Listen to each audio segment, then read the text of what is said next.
Hello, friends. This is Rich again over at the Gospel Rescue Mission, where we are working to help you to forge a solid foundation so that way you can weather any storm.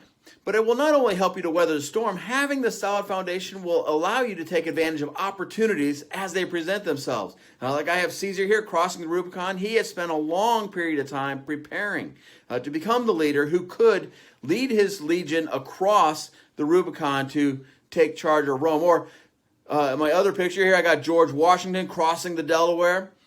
He had prepared a long time developing his virtue, developing his character, so that way when he was ready to do that, when that opportunity presented itself, he was able to lead with confidence. And that's what we want for you as well. Well, today's lesson actually comes to me from Brian Johnson. He has the Optimize app. I'd recommend taking a look at that. You can get a free 2 weeks just to try it out. You can hear summaries of books, get summaries of concepts and ideas that are just phenomenal. So I do recommend that to you. But Brian Johnson talks a lot about PM and AM bookends. Now, most of our days are completely unpredictable. I have things on my schedule. I have a plan for my day. I don't go into the day unprepared, but I work with those who are experiencing poverty and homelessness, and anything can happen.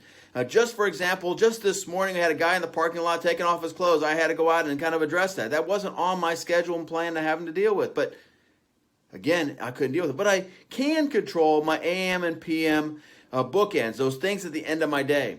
So my bookend at PM is I'm preparing for the next day. So I'm evaluating my day, asking myself a few questions. How did I deal with situations? Was I loving? Was I caring? Was I compassionate? Was I truthful? I examine myself, and then I prepare everything for the next day. I squeeze some lemon into a drink jar, and I put some water in there. I'm ready to go. I got my vitamins laid out.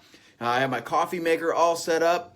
I have my Bible laid out, my prayer book, and my headphones, because when I work out, I'm going to want to listen to some music or some podcasts. I have everything ready before I go to bed. There's probably some other things there that I'm forgetting, but the point is that before I go to bed, I have done everything I can to prepare for the next day. So tomorrow will start off without me just searching and looking and frustrated because I can't really get started.